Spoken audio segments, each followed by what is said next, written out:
Hello student, कैसे आप सभी लोग। उम्मीद करता हूँ आप सभी अच्छे और स्वस्थ होंगे। तो हमारी जो इनऑर्गेनिक केमिस्ट्री की तीसरी यूनिट चल रही थी, आज उसके दूसरे नंबर के लेक्चर में हम बात करेंगे संकुलों में रंग गुण, मतलब कलर प्रॉपर्टीज इन कॉम्प्लेक्सेज। अगली बात समझे, संकुलों में रंग गुण मतलब कलर प्रॉपर्टीज इन कॉम्प्लेक्सेज। अब सुनो मेरी बात ध्यान से। संकुलों में रंग गुण कलर प्रॉपर्टीज के आपको पता कितने रेस्पॉन्सिबल फैक्टर होते हैं? दो। एक तो कौन सा होता है डीडी संक्रमण और एक कौन होता है आवेश स्थानांतरण। मतलब एक तो कौन होता है आपका डीडी ट्रांजिस्टर और एक कौन होता है चार्ज ट्रांसफर। एक बार फिर सुन लेना, जितने भी कॉम्प्लेक्स होते हैं, ठीक है ना, उनमें रंग गुण कलर प्रॉपर्टीज के दो रेस्पॉन्सिबल फैक्टर होते हैं। एक तो डीडी संक्रमण होता है और एक आवेश स्थानांतरण होता है। मतलब एक तो डीडी ट्रांजिस्टर होता है और एक चार्ज ट्रांसफर होता है। ये दोनों ही टॉपिक मैंने यूनिट नंबर सेकंड में आपको करवा रखे हैं, ठीक है ना। आप यूट्यूब पे देख लेना, दोनों ही चीजें मैंने यूट्यूब पर डाल रखी है। यूनिट किस में करवा रखा है? सेकंड यूनिट में। ये दोनों मैटर मैंने आप लोगों को किस में करवा रखा है? यूनिट सेकंड में। किस में करवा रखा है? यूनिट सेकंड में, ठीक है ना। यूनिट सेकंड में करवा रखा है। इसका मतलब ये निकला कि आप लोगों की जो कलर प्रॉपर्टीज वाला टॉपिक है ना, ये एक यूनिट नहीं कितनी यूनिटों में दे रखा है? दो। आप लोगों की यूनिट सेकंड में भी दे रखा है और ये यूनिट थर्ड में भी दे रखा है। इसका मतलब एक पंथ दो काज। एक जगह से क्लियर करोगे तो दूसरी जगह से ऑटोमेटिक क्लियर हो जाएगा। पहले तो ये बात होता है, ये बात आप लोगों को समझ में आ गई। एक बार सुन लो भैया फिर। संकुलों में रंग गुण कलर प्रॉपर्टीज इन कॉम्प्लेक्स आप लोगों की दो यूनिटों में प्रेजेंट है। इसका मैटर यूनिट सेकंड में भी प्रेजेंट है और इसका मैटर यूनिट थर्ड में भी प्रेजेंट है, ठीक है ना। तो ये मैंने यूनिट सेकंड के अंदर आप लोगों को पढ़ा रखा है। आप लोग यूट्यूब पे देख लेना, वहां पर मैंने करवा रखा है, ठीक है ना। जब मैं यूनिट सेकंड के उन लेक्चरों को इधर की तरफ लाऊंगा तब और देख लेना आप लोग। आपसे मैंने पहले ही बोल रखी है कि यूनिट सेकंड को जितना भी थोड़ा थोड़ा टाइम निकाल के आप दोबारा से देख लो उसको, ठीक है ना। जब मैं यूनिट सेकंड पर आऊं उससे पहले वो 15 लेक्चर आपके क्लियर हो जाने चाहिए, बिल्कुल ऑन टिप्स। आप लोग एक बार देख लो, वो ऑटोमेटिक वैसे क्लियर हो जाएंगे। अगली बात सुनिए, तो यहाँ पर मैं कलर प्रॉपर्टीज की कोई बात नहीं करूंगा क्योंकि ये टॉपिक तो मैंने करवा रखा है, तो वैसे फालतू टाइम क्यों खराब करें, ठीक है ना। अगली बात सुनिए, संकुलों में रंग गुण कलर प्रॉपर्टीज के कितने रेस्पॉन्सिबल फैक्टर होते हैं? दो। एक तो डीडी संक्रमण होता है, एक आवेश स्थानांतरण होता है। मतलब एक तो चार्ज ट्रांसफर होता है, एक डीडी ट्रांजिशन होता है। ये मैंने बहुत बड़ी तरीके से करवा रखा है और नोट्सों के अंदर भी मैंने ऐसे लिखवा रखा है। नोट्सों में हेडिंग डाली हुई है और मैंने ऐसा लिखवा रखा है कि इसका मैटर हम कहां पर पढ़ चुके हैं? यूनिट सेकंड में, ठीक है ना। इसका मैटर हम कहां पर पढ़ चुके हैं? यूनिट सेकंड में, ठीक है ना। तो मैं अगले टॉपिक की बात करूं क्योंकि ये टॉपिक तो हम लोगों ने पढ़ रखा है, इसके बजाय हम अगले टॉपिक की बात करते हैं, ठीक है ना। तो वो टॉपिक बहुत ज्यादा इंपॉर्टेंट है, इस यूनिट का वो टॉपिक बहुत ज्यादा इंपॉर्टेंट है। सिलेक्शन रूल, आपके चयन नियम आएंगे, ठीक है ना। वो टॉपिक बहुत ज्यादा इंपॉर्टेंट है। अभी आप लोगों के दिमाग में बिल्कुल फिट कर दूंगा कि सिलेक्शन रूल चयन नियम कैसे देखते हैं हम लोग, ठीक है ना। बिल्कुल अभी जैसे मेरा लेक्चर क्लियर होगा आप खुद ये बोल दोगे सर बिल्कुल फिट हो गए दिमाग में, ठीक है ना। तो इसको तो मैं मिटा देता हूं और उस वाले टॉपिक की बात करता हूं, सिलेक्शन रूल की, चयन नियम की, ठीक है ना। तो इसको तो मिटा देता हूं। किसकी बात करते हैं? सिलेक्शन रूल की, मतलब चयन नियम की। चलो कर लेते हैं उसकी बात। तो देखो अगली हमारी हेडिंग है डीडी संक्रमणों के लिए चयन नियम, मतलब selection rule for DD transition.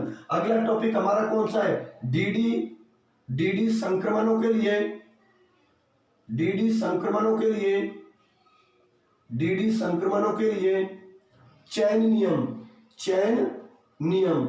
DD संक्रमणों के लिए चयन नियम मतलब selection rule, selection rule, selection rule for, selection rule for DD transition, selection rule for DD transition, selection rule for DD transition, ठीक है ना। डीडी संक्रमणों के लिए चयन नियम है, selection rule for DD transition, ठीक है ना। इसमें हम दो की बात करेंगे, मैं आप लोगों के लिए पहले लिख देता हूं, उसके बाद में डिस्कशन करूंगा। एक तो आपका कौन है? कक्षक चयन नियम। एक तो कौन सा आपका? कक्षक चयन नियम, ठीक है ना। या इसको बोलते हैं लेपोर्ट, इसको हम क्या बोलते हैं? लेपोर्ट, लेपोर्ट चयन नियम, चयन नियम, लेपोर्ट सिलेक्शन रूल, ठीक है ना। लेपोर्ट चयन नियम, इंग्लिश में इसको लिखोगे तो orbital, orbital selection rule, orbital selection rule और लेपोर्ट, लेपोर्ट सिलेक्शन, लेपोर्ट सिलेक्शन रूल, ठीक है ना। और अगर दूसरा जो नियम दिया गया है आप लोगों का, वो दिया गया है आपका चक्रण चयन नियम, स्पिन सिलेक्शन रूल। दूसरा रूल था इसका चक्रण चयन नियम, चक्रण चयन नियम, चक्रण चयन नियम, जिसको हम बोलते हैं स्पिन सिलेक्शन रूल। चक्रण चयन नियम मतलब स्पिन सिलेक्शन रूल। अब ये टॉपिक को बहुत ही ज्यादा ध्यान से समझना। देखो सुनो मेरी बात, पूरे टॉपिक को मैं बोल रहा हूं, आप लोगों का जितना भी फोकस है मेरे ऊपर करके रखना। आज के इस लेक्चर में ये ऑर्बिटल सिलेक्शन रूल बिल्कुल हमारे दिमाग में हम लोगों को बिल्कुल फिट करना है। इसलिए आपका जितना भी फोकस है मेरी तरफ बना के रखना, बोर्ड की तरफ बना के रखना। जैसे ही लेक्चर कंप्लीट हो जाएगा बिल्कुल आपका 100% बिल्कुल दिमाग में समझ में आ जाएगी कि हम लोगों का जो ऑर्बिटल सिलेक्शन रूल है वो क्या है। ठीक है ना। तो आज के इस लेक्चर में हम बात करेंगे ऑर्बिटल सिलेक्शन रूल की। अब देखो मैं हिंदी में बोलूं या इंग्लिश में, इससे आपका कोई फर्क नहीं पड़ना चाहिए, क्योंकि मैंने हिंदी और इंग्लिश दोनों आप लोगों के लिए लिख रखी है। ठीक है ना। हिंदी वाले के लिए बता देता हूं, यहाँ पर जो ज्यादा वर्ड होंगे मैं इंग्लिश वाली टर्मिनोलॉजी ज्यादा यूज करूंगा, क्योंकि हिंदी की कंपेयर में इसके इंग्लिश वाली टर्मिनोलॉजी है वो जो थोड़ी ज्यादा फेमस है। ठीक है ना। इंग्लिश वाली टर्मिनोलॉजी है इस रूल के लिए, दोनों रूलों के लिए वो थोड़ी ज्यादा फेमस है, वो मैं अभी आप लोगों के लिए बता दूंगा। हिंदी और इंग्लिश दोनों में लिख दूंगा, तो मैं थोड़ा इंग्लिश वाली टर्मिनोलॉजी ज्यादा यूज करूंगा, क्योंकि इंग्लिश वाली टर्मिनोलॉजी यहाँ पर ज्यादा फेमस है। ठीक है ना। तो मैं उन टर्मिनोलॉजी को यूज करूंगा। ठीक है ना। वैसे मैं हिंदी और इंग्लिश दोनों लिख दूंगा आप लोगों के लिए। चलो ठीक है। अब देखो सुनो मेरी बात, मैं ये बोल रहा हूं जो अगला टॉपिक हमारा वो है डीडी संक्रमणों के लिए चयन नियम, मतलब selection rule for DD transition. ये दोनों सिलेक्शन रूलों से हम ये पता लगाएंगे कि कौन कौन से तो डीडी संक्रमण अलाउड होते हैं अर्थात मान्य होते हैं। ठीक है ना। और कौन कौन से ऐसे डीडी संक्रमण होते हैं जो मान्य नहीं होते, जिनको हम क्या बोलते हैं, फोरबिडन बोलते हैं, वर्जित बोलते हैं। हिंदी में क्या बोलते हैं, वर्जित बोलते हैं, इंग्लिश में क्या बोलते हैं, फोरबिडन। एक बार फिर सुन लेना, हमारा जो टॉपिक है वो है डीडी संक्रमणों के लिए चयन नियम, मतलब selection rule for DD transition. इससे हम ये पता लगाएंगे दोनों सिलेक्शन रूलों से कि कौन कौन से डीडी संक्रमण तो होते हैं तो उनके लिए वर्ड यूज करूंगा अलाउड, हिंदी में बोलेंगे माइंड या अनुमत। ठीक है ना। अभी लिख दूंगा, हिंदी में क्या बोलेंगे, माइंड, अनुमत, इंग्लिश में क्या बोलेंगे, अलाउड। ठीक है ना। और कौन कौन से ऐसे डीडी संक्रमण होते हैं, कौन कौन से ऐसे डीडी ट्रांजिशन होते हैं जो मान्य नहीं होते, उनको क्या बोलते हैं, अमान्य, वर्जित, और इंग्लिश में क्या बोलते हैं, फोरबिडन। चलो मैं दोनों की बात करता हूं। ठीक है ना। तो इसी चीज को बेस मानने के लिए कौन कौन से डीडी संक्रमण तो अलाउड होंगे और कौन कौन से डीडी संक्रमण फोरबिडन होंगे, मतलब वर्जित होंगे, उसके लिए दो नियम दिए गए थे आपके। एक कौन सा था, कच्छप चयन नियम या लेपार्ट चयन नियम। लेपार्ट नाम का कोई साइंटिस्ट था, उसने इस रूल को दिया था। इंग्लिश में बोलेंगे ऑर्बिटल सिलेक्शन रूल और लेपार्ट सिलेक्शन रूल। ठीक है ना। दूसरा दिया था आपका चक्रण चयन नियम, स्पिन सिलेक्शन रूल। तो आज के इस लेक्चर में मैं आप लोगों का ये ऑर्बिटल सिलेक्शन रूल बिल्कुल क्लियर करवा दूंगा। आज के इस लेक्चर में ऑर्बिटल सिलेक्शन रूल हम बिल्कुल अच्छी तरीके से क्लियर कर लेंगे। ठीक है ना। और अगले वाले लेक्चर में हम किसकी बात कर लेंगे, स्पिन सिलेक्शन रूल की। तो एक काम करता हूं, स्पिन सिलेक्शन रूल को तो मैं मिटा देता हूं। ठीक है ना। क्योंकि आज के लेक्चर में किसकी बात करेंगे, ऑर्बिटल सिलेक्शन रूल की। ठीक है। मैं फिर बोल रहा हूं यहाँ पर टर्मिनोलॉजी में इंग्लिश की ज्यादा यूज करूंगा, इसलिए आप देख लेना ऑर्बिटल। और मैं तो ये बोलता हूं हिंदी वालों कि इसके अंदर जैसे मैं टर्मिनोलॉजी इंग्लिश की यूज करूं ना, तो आप भी टर्मिनोलॉजी इंग्लिश की यूज करो। ये अनुमत, मान्य क्या होता है, आप तो डायरेक्ट अलाउड लिखना, इंग्लिश में लिख देना, अलाउड लिख देना। ठीक है ना। और अमान्य, वर्जित, इनको मत लिखना, डायरेक्ट फोरबिडन लिख देना, क्योंकि आपको तो हिंदी के तो एक के दो मतलब निकल रहे हैं। ठीक है ना। लेकिन इंग्लिश का एक ही है। जैसे कि अनुमत को हम मान्य भी बोलते हैं, लेकिन उसको इंग्लिश वर्ड एक ही है, उसको अलाउड ही बोलते हैं। और वर्जित को अमान्य भी बोल रहे हैं, मतलब दो वर्ड निकल रहे हैं हिंदी में, वर्जित भी बोल रहे हो, अमान्य भी बोल रहे हो, और इंग्लिश का एक ही वर्ड निकल रहा है, क्या निकल रहा है आपका, फोरबिडन निकल रहा है। इसलिए जो संक्रमण आपके मान्य होते हैं उनके लिए तो आप अलाउड यूज करना, और जो संक्रमण आपके मान्य नहीं होते उनको आप फोरबिडन यूज करना। ठीक है ना। इंग्लिश वर्ड याद रखना, अलाउड और फोरबिडन। मान्य मतलब अलाउड और अमान्य का मतलब कौन होता है, फोरबिडन। चलो ठीक है।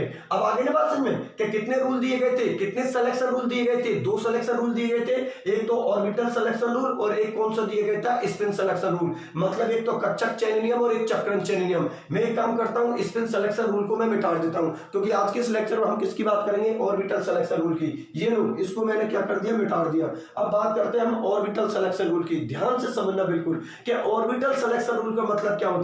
ठीक है ना। तो लेपार्ट नाम का साइंटिस्ट ना, उसने ऑर्बिटल सिलेक्शन रूल दिया गया था, कच्चक चेन नियम दिया गया था, वो चेन नियम उसने दिया था, वो सिलेक्शन रूल उसने दिया था डेल्टा एल बराबर प्लस माइनस 1। ध्यान से समझो आप लोग, उसने जो सिलेक्शन रूल दिया था वो क्या दिया था, डेल्टा एल बराबर प्लस माइनस 1। अभी इसका मतलब बताऊंगा, एक बार फिर सुन लेना। लेपार्ट नाम के साइंटिस्ट ने जो ऑर्बिटल सिलेक्शन रूल दिया था वो दिया था डेल्टा एल बराबर प्लस माइनस 1। अब आपको तो प्लस का मतलब एक बढ़ सकते हो एक घट सकते हो, किसमें, ऑर्बिटल में, क्योंकि जो रूल दिया गया है वो कौन से दिया गया, ऑर्बिटल सिलेक्शन रूल। अर्थात हम यहां पर किसकी बात करेंगे, ऑर्बिटल की बात करेंगे, कच्छक की बात करेंगे, क्योंकि सिलेक्शन रूल कौन सा है, कच्छक चेन नियम, ऑर्बिटल सिलेक्शन रूल। चलो ठीक है, अब सुनो मेरी बात ध्यान से। ये एल यहां पर किसको शो कर रहा है, ऑर्बिटल को शो कर रहा है। और ऑर्बिटल आप लोगों की कौन कौन सी होती है, एस पी डी एफ, ये सारी आपकी ऑर्बिटल होती हैं। अब सुनो मेरी बात ध्यान से, क्या उसने क्या बात बोली थी कि आप एक ऑर्बिटल बढ़ सकते हो और एक ऑर्बिटल घट सकते हो, ठीक है ना। अगर ऐसी कंडीशन बन रही है तो वो संक्रमण होते हैं, वो क्या होते हैं आपके अलाउड, अलाउड मतलब माइंड होते हैं। और अगर ऐसा नहीं हो रहा है, इनसे ज्यादा का डिफरेंस आ रहा है, इनसे कम का डिफरेंस आ रहा है, तो वो संक्रमण आपके वर्जित होंगे, एमाइन होंगे या फोरबिडन होंगे,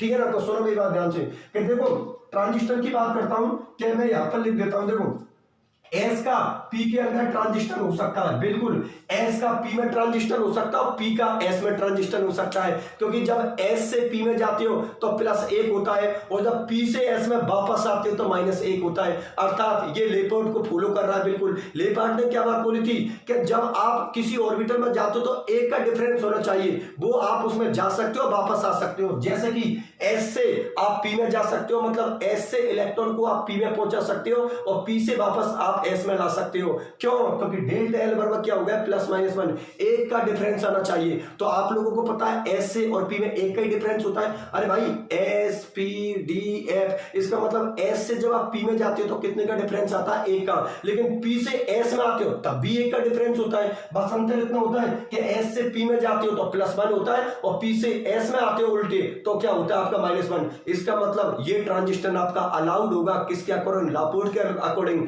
कैसे है, क्योंकि डेल्टा एल बराबर प्लस माइनस 1। तो इसका मतलब एस का पी में ट्रांजिस्टर हो सकता है, बिल्कुल हो सकता है। उसके बाद पी का डी में ट्रांजिस्टर हो सकता है, क्योंकि यहां पर भी एक का डिफरेंस आ रहा है। अरे भाई पी के बाद डी तो आती है तो एक ही का तो डिफरेंस आ रहा है। और आपका डी का किसमें हो सकता है, एफ के अंदर हो सकता है, बिल्कुल। ये ट्रांजिस्टर होते हैं वो क्या होते हैं आपके अलाउड होते हैं। ये ट्रांजिस्टर आप लोगों को क्या होते हैं, अलाउड। हिंदी में इसको क्या बोलते हैं, मान्य या क्या बोलते हैं, अनुमत।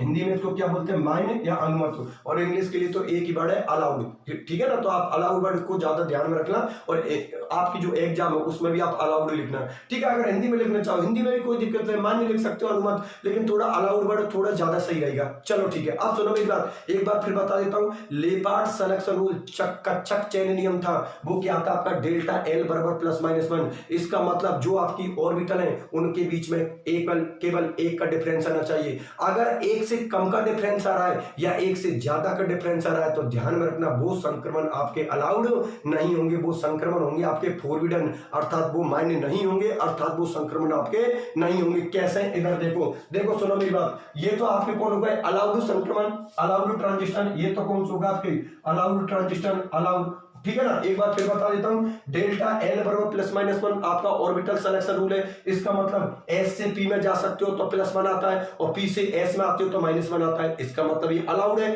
हो सकता है, ठीक है ना।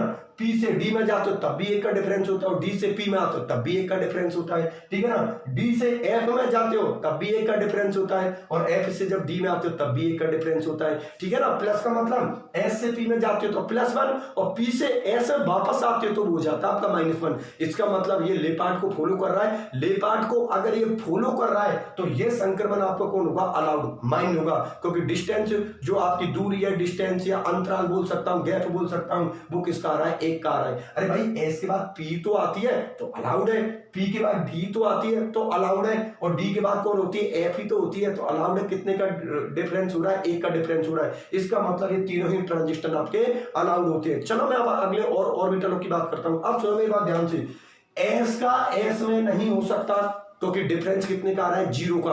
अरे सही है भाई, एस में से एस गए तो 0 ही तो बचा। अगर कॉमन मैथ लगाएं हम लोग तो एस में से एस गए तो क्या बचा, 0 बचा, जबकि 0 तो रूल था ही नहीं। उसने रूल क्या था, क्या डिफरेंस कितने का आना चाहिए, एक का डिफरेंस आना चाहिए। अगर एक से कम का आ रहा है या एक से ज्यादा का आ रहा है तो वो संक्रमण, वो ट्रांजिस्टर आपके अलाउड नहीं होंगे, वो ट्रांजिस्टर होंगे आपके फोरबिडन। कैसे, एस का फोरबिडन हुआ क्योंकि डिफरेंस कितने का आ रहा है, 0 का आ रहा है। बिल्कुल पी का पी में नहीं होगा ट्रांजिशन, एस का एस में नहीं होगा, पी का पी में नहीं होगा, डी का डी में नहीं होगा और एफ का एफ में नहीं होगा, क्योंकि आप लोगों को पता है यहां पर जो डिफरेंस हो रहा है वो कितने को हो रहा है, 0 का। अरे कॉमन मैथ के आधार पर देखो तो एस में से एस गए तो 0, पी में से पी गए तो 0, डी में से डी गए तो 0 और एफ में से एफ गए तो 0। मतलब यहां पर अंतराल कितने का आ रहा है, 0 का आ रहा है। जबकि सिलेक्शन रूल क्या था कि अंतराल आपका जो डिफरेंस है, आपका जो गैप है वो कितने का आना चाहिए, +1 या -1 का। जैसे कि यहां पर दे रखा है एस के बाद कौन आती है, पी, तो कितने का डिफरेंस दे रखा है, 1 का अंतराल है। बिल्कुल, अरे एस के बाद पी आती है या फिर पी से वापस एस में जा सकते हो आप लोग, एक बढ़ सकते हो और एक घट सकते हो, इससे ज्यादा नहीं कर सकते।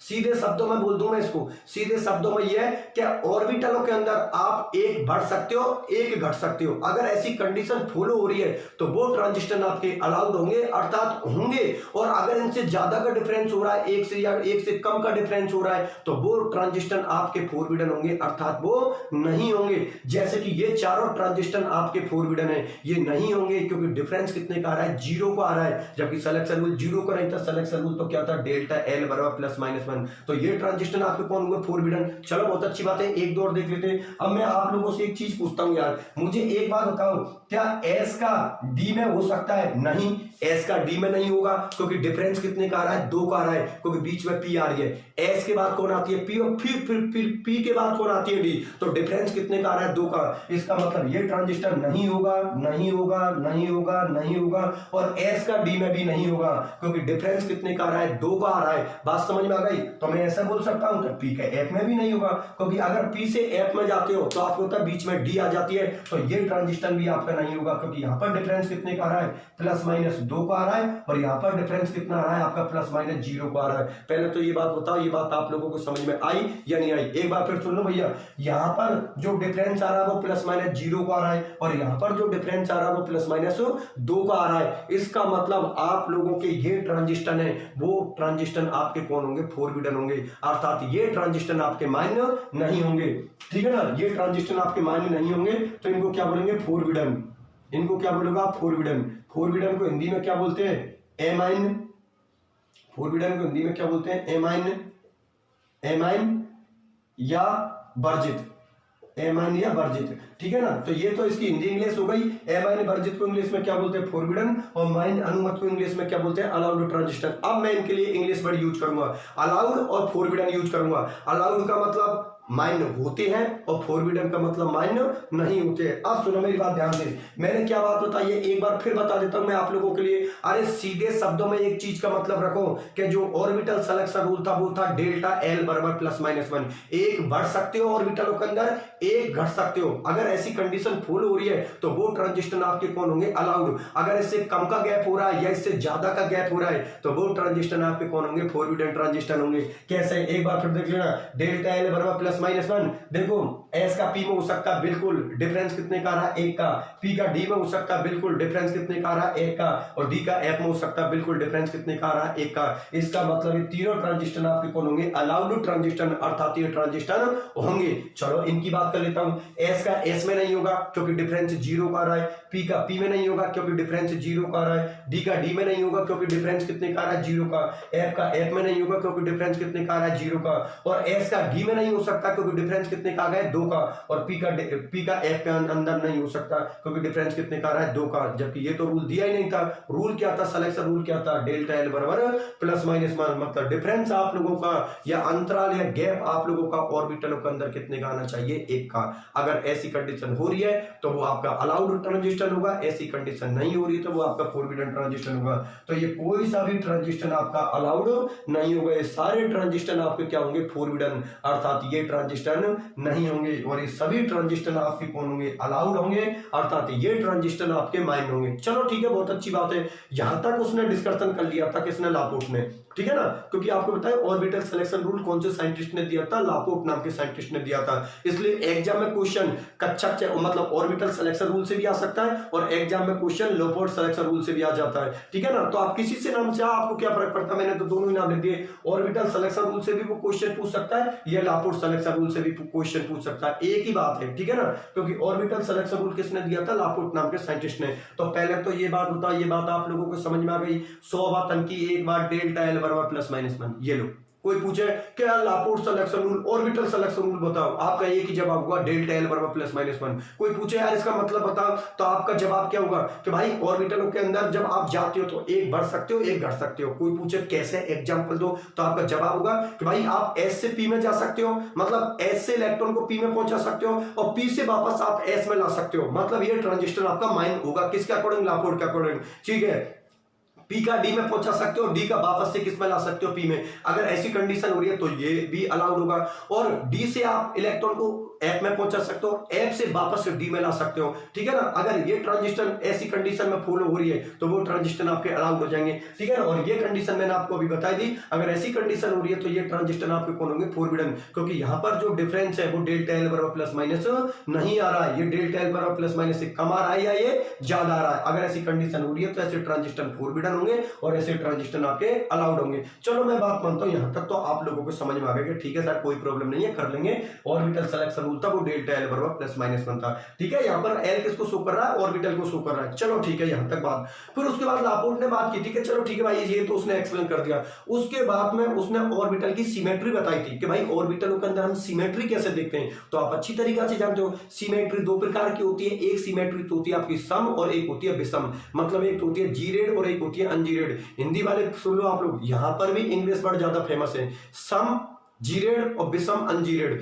ठीक है ना। जो वर्ड इंग्लिश में ज्यादा फेमस है मैं इंग्लिश वर्ड ही यूज करूंगा, ठीक है ना। सम और विषम के कंपेयर में ये जो आपके इंग्लिश वर्ड है ना जीरेड अनजीरेड, ये ज्यादा फेमस है, इसलिए आप लोग भी इंग्लिश ही पता लगाना। जीरेड का मतलब सम और अनजीरेड का मतलब विषम, ठीक है ना। इनको मैं अभी समझा दूंगा कि इनका मतलब क्या है, बिल्कुल एक एक चीज को अभी एक्सप्लेन कर दूंगा। सम का मतलब क्या होता है, विषम का मतलब क्या होता है, मतलब जीरेड का मतलब क्या होता है, अनजीरेड का मतलब क्या होता है, ठीक है ना। तो मैं एक काम करता हूं, ये तो भैया आ गई ना आप लोगों को समझ में, कोई दिक्कत वाली बात नहीं, सीधा सा डेल्टा एल बराबर plus minus 1 orbital selection rule या लेपोर्ट सिलेक्शन रूल। चलो मैं इसको तो मिटा देता हूं और मैं ऑर्बिटल की सिमेट्री समझा देता हूं कि ऑर्बिटलों के अंदर सिमेट्री लापोर्ट ने किस तरीके से एक्सप्लेन की थी और फिर उसके रेस्पेक्ट में उसने क्या बातें बोली थी उसके बारे में डिस्कशन करते हैं। तो चलो कर लो, इसको तो मिटा देता हूं मैं और ऑर्बिटल की सिमेट्री की बात करते हैं कि ऑर्बिटलों के अंदर सिमेट्री हम किस तरीके से देखते हैं, ठीक है ना। अब एक काम करता हूं यार, क्योंकि देखो मुझे थोड़ी जगह कम पड़ेगी, एक काम करता हूं मैं पूरी को मिटा देता हूं उसको, ठीक है ना। अब मैं क्या कर देता हूं, पूरी को मिटा देता हूं, ये लो, क्योंकि पता है किसकी बात चली है, ऑर्बिटल सिलेक्शन रूल की, मतलब लापोर्ट सिलेक्शन रूल की, ठीक है ना। अब करते हैं हम डिस्कशन किसकी, सिमेट्री की, ठीक है ना। तो देखो सिमेट्री किस तरीका से देखते हो, बहुत ही कम शब्दों में बता देता हूं, बिल्कुल 100 बातन की एक बार, इतनी रामायण बोलने से कोई मतलब नहीं है, कम शब्दों के अंदर एक्सप्लेन कर देता हूं। सुनो भैया, और समझना ध्यान से, ऑर्बिटलों की सिमेट्री कितने प्रकार की होती है? दो, एक होती है सम, एक होती है विषम, मतलब एक तो कौन होती है जीरेड और एक होती है कौन अनजीरेड। अब क्वेश्चन ये उठता है कि जीरेड किसको बोलते हैं और अनजीरेड किसको बोलते हैं। तो बेटा एक बात ध्यान में रख लेना कि अगर सेम चार्ज के सामने सेम चार्ज आ रहा है ऑर्बिटलों के अंदर, बात किसकी हो रही है? ऑर्बिटलों की। क्यों? क्योंकि सिलेक्शन रूल किसका चल रहा है? ऑर्बिटल का चल रहा है, कक्षकों का चल रहा है, इसलिए कक्षकों की बात होगी, ऑर्बिटल्स की बात होगी। तो सुनो मेरी बात ध्यान से कि ऑर्बिटल्स के अंदर अगर सेम आवेश के सामने, मतलब सेम चार्ज के सामने सेम चार्ज आ रहा है तो वो आपकी सिमेट्री कौन होगी? जीरेड। और सेम के सामने अगर अपोजिट आ रहा है तो वो सिमेट्री कौन होगी? आपकी अनजीरेड। चलो मैं लिख देता हूं, पहले तो ये लिख देता हूं, साइड में लिख देता हूं सम और विषम का मतलब। सम को बोलते हैं हम जीरेड, सम को हम क्या बोलते हैं? जीरेड, और विषम को हम क्या बोलते हैं? अनजीरेड। सम को क्या बोलते हैं? जीरेड, और विषम को क्या बोलते हैं? अनजीरेड। देखो मैंने हिंदी वाले साइड में लिख दिया, सम को हम क्या बोलते हैं? जीरेड, और विषम को हम क्या बोलते हैं? अनजीरेड। अब मैं इनके लिए इंग्लिश वाले वर्ड यूज करूंगा, ठीक है ना। मैं कौन से वर्ड यूज करूंगा? जीरेड और अनजीरेड। जीरेड का मतलब सम और अनजीरेड का मतलब विषम। अब सुनो मेरी बात ध्यान से, मैंने क्या बोली है कि जीरेड का मतलब क्या होता है कि सेम चार्ज के सामने सेम चार्ज आ रहा है, जैसे प्लस के सामने प्लस आ रहा है, माइनस के सामने माइनस आ रहा है। अगर ऐसी कंडीशन फॉलो हो रही है तो वो ऑर्बिटल कौन होंगी? आपकी जीरेड होंगी, ठीक है ना, मतलब सम होंगी। और अगर सेम चार्ज के सामने अपोजिट चार्ज आ रहा है, जैसे प्लस के सामने माइनस आ रहा है, माइनस के सामने प्लस आ रहा है, तो वो सिमेट्री होगी आपकी अनजीरेड। अब मैं इसको ऑर्बिटल के बेस पे बता देता हूं, ऑर्बिटल में किस तरीके से देखते हैं, फिर उसके बाद फिर डिस्कशन करता हूं। पहले तो ये बात बता, ये बात समझ में आ गई ना, ऑर्बिटल की सिमेट्री कितने प्रकार की होती है? दो, एक होती है सम, एक होती है विषम, मतलब एक तो कौन होती है? जीरेड, और एक कौन होती है? अनजीरेड, ठीक है ना। जीरेड किसको बोलते हैं? समान आवेश के सामने समान आवेश, मतलब सेम चार्ज के सामने सेम चार्ज, प्लस के सामने प्लस आ रहा है, माइनस के सामने अगर माइनस आ रहा है तो वो तो होगा आपका जीरेड मतलब सम, और अगर प्लस के सामने माइनस आ रहा है, माइनस के सामने प्लस आ रहा है, तो कॉमन सी बात है, नाम से पता लग रहा है विषम, विषम का मतलब अनजीरेड। मैं ऑर्बिटल बनाकर इसको एक्सप्लेन कर देता हूं, फिर डिस्कशन करता हूं कि अब उसने क्या बात बोली है, किसने, लेपार्ट ने, किसके रेस्पेक्ट में, ऑर्बिटल्स के रेस्पेक्ट में, क्योंकि सिलेक्शन रूल किसके रेस्पेक्ट में बोला था, ऑर्बिटल के रेस्पेक्ट में। चलो ठीक है, तो देखो सुनो मेरी बात ध्यान से, अब मैं इसकी स्ट्रक्चर लिख देता हूं एक दो ऑर्बिटल की, और ध्यान से समझना आप लोग, ठीक है ना। ये लो, आप लोगों को पता है एस की जो शेप होती है वो आपको पता है गोलाकार होती है, स्पाइरिकल शेप होती है, ठीक है ना, स्पाइरिकल शेप होती है मतलब उसकी गोलाकार शेप होती है एस की ऑर्बिट, एस की। तो ये तो कौन हो गई आपकी एस ऑर्बिटल। चलो ठीक है, बहुत अच्छी बात है। अब मैं एस ऑर्बिटल के बाद मैं डी ऑर्बिटल की बात कर लेता हूँ, और एक बार मैं पी ऑर्बिटल की बात कर लेता हूँ, ठीक है ना, डी की भी बात कर लेता हूँ। ये लो, ये मैं बात कर लेता हूँ डी ऑर्बिटल की। ये लो, ऑर्बिटल बना दी क्योंकि सिलेक्शन रूल ऑर्बिटल के लिए दिया गया था। यहां पर लिख दिया प्लस, ये हो गया प्लस, ये लिख दिया माइनस, ये लिख दिया माइनस, सॉरी ये भी यहाँ पर प्लस होगा, ये भी प्लस होगा, ठीक है ना, ये यहाँ पर माइनस होगा, ये यहाँ पर माइनस होगा, ये भी माइनस होगा, ये भी माइनस होगा। चलो ठीक है, और फिर इसी के नीचे फिर मैं पी ऑर्बिटल की बात कर लेता हूँ, ठीक है ना। पी की कैसी शेप होती है, अरे यार डी की शेप कैसी होती है, डबल डबल, आप लोग खूब जानते हो। एस की जो शेप होती है वो क्या होती है, गोलाकार होती है, स्पाइरिकल होती है। पी की क्या होती है, डम्बलकार होती है, डम्बल, एक डम्बल बन जाएगा। और डी की क्या होती है, डबल डम्बलकार हो गई। इतना तो जानते ही हो, 11वीं क्लास में बता देते हैं सारी चीजों को, ठीक है ना। मैं पी की शेप बना देता हूँ जिसमें एक डम्बल बनेगा, और डी की शेप में दो डम्बल बनेंगे। चलो ठीक है, यहाँ पर लिख दिया प्लस, यहाँ पर लिख दिया प्लस, यहाँ पर माइनस, और यहाँ पर भी माइनस। अब देखो ध्यान से समझना चीजों को, ठीक है ना। अब इस चीजों को ध्यान से समझना। तो देखो सुनो मेरी बात ध्यान से, पहला तो मैं एक बार फिर बता देता हूं। देखो आप लोगों को यहाँ पर, ये तो मैंने किसकी बात की है, एस ऑर्बिटल की। ये किस ऑर्बिटल की बात की है मैंने, डी ऑर्बिटल की। और ये मैंने किस ऑर्बिटल की बात की है, पी ऑर्बिटल की, ठीक है ना, पी ऑर्बिटल की बात की है। और आप सोच रहे हो सर एफ ऑर्बिटल की बात क्यों नहीं की। अरे भैया खूब जानते हो, एफ की जो शेप होती है वो जटिल शेप होती है, जटिल शेप होती है, खूब पढ़ा है हम लोगों ने। अरे 11वीं क्लास में हम लोग क्या पढ़ते हैं कि एस की शेप क्या होती है, गोलाकार स्पाइरिकल। पी की शेप क्या होती है, डमलाकार, मतलब डम्बल जैसी शेप होती है। डी की शेप क्या होती है, डबल डमलाकार, डबल डम्बल शेप होती है किसकी, डी की। और एफ का नाम आता है तो एफ के बारे में क्या बोलते हैं कि एफ की आकृति क्या होती है, जटिल होती है। तभी तो आप लोगों ने एक चीज देखोगा कि एफ ऑर्बिटल संकरण में पार्टिसिपेट नहीं होती। अरे जिसकी आप शेप ही नहीं बना सकते तो उसका काय का संकरण, ये आप लोगों ने कभी फोकस किया है आप लोगों ने। आप लोगों की इतने सारे संकरण के टाइप होते हैं, sp sp2 sp3 sp3d sp3d2 sp3d3, ठीक है ना, dsp2 d2 sp3। इनके अंदर गौर से देख लो, s ऑर्बिटल भाग ले रही है, p ऑर्बिटल भाग ले रही है, d ऑर्बिटल भाग ले रही है, लेकिन संकरण में f ऑर्बिटल भाग लेती नहीं है। अब ये कभी का आप लोगों ने अपने दिमाग पर फोकस करके कभी सोचा है कि f ऑर्बिटल भाग क्यों नहीं लेती है। आज इसकी बात हो गई तो मैं बात बता देता हूं कि संकरण में f ऑर्बिटल भाग इसलिए नहीं लेती क्योंकि आपको पता है f ऑर्बिटल की जो शेप होती है वो क्या होती है, बहुत ही ज्यादा जटिल शेप होती है। तो यार जिसकी आप शेप ही नहीं बना सकते तो काय का संकरण, क्योंकि संकरण निकालने के बाद आपको पता हर मॉलिक्यूल्स की आप शेप बनाते हो, आकृति बनाते हो। बोलते नहीं होगा कि जिनका संकरण sp होता है उनकी आकृति रेखीय होती है, लीनियर होती है। जिनका संकरण sp3d2 होता है, d2 sp3 होता है, उनकी आकृति अष्टफल की होती है, मतलब ऑक्टाहेड्रल होती है। जिनका संकरण हाइब्रिडेशन sp3 निकलता है उनकी आकृति चतुष्फल के मतलब टेट्राहेड्रल होती है,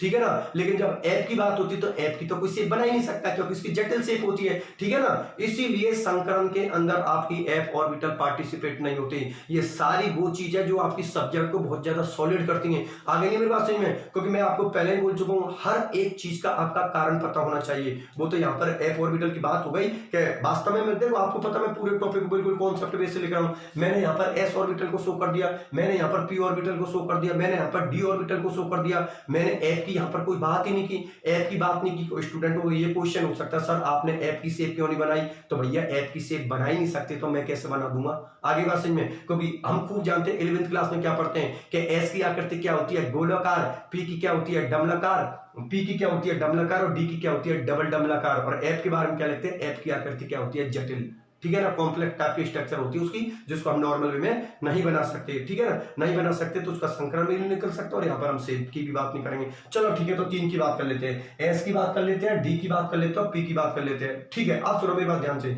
आप लोगों को पता है कि एस ऑर्बिटल के अंदर तो आप लोगों को गोलाकार शेप होती है, उनके तो देखो चारों एंगल से सिमेट्री प्रेजेंट होती है। अरे एस के अंदर तो किसी भी एंगल से लगा दो यार, यहाँ से आपके मन के जहां से लगा दो। सेम ऑर्बिटल के सामने कौन आ रही है, सेम ऑर्बिटल। इसका मतलब जो एस की जो शेप होती है उसमें सममिति का तल प्रेजेंट होता है, अर्थात एस ऑर्बिटल में सिमेट्री प्रेजेंट होती है, एस ऑर्बिटल में सिमेट्री प्रेजेंट होती है, क्योंकि सेम चार्ज के सामने कौन आ रहा है, सेम चार्ज। डी की बात करें तो डी में भी सिमेट्री प्रेजेंट है। डी में कैसा सिमेट्री प्रेजेंट है, देखो प्लस के सामने प्लस आ रहा है और यहाँ पर भी प्लस के सामने प्लस आ रहा है, यहाँ पर माइनस के सामने माइनस आ रहा है, यहाँ पर माइनस के सामने माइनस आ रहा है। इसका मतलब ये दोनों ऑर्बिटल आपकी कौन होंगी, सम होंगी, मतलब जीरो होंगी, अर्थात इनमें सिमेट्री प्रेजेंट है।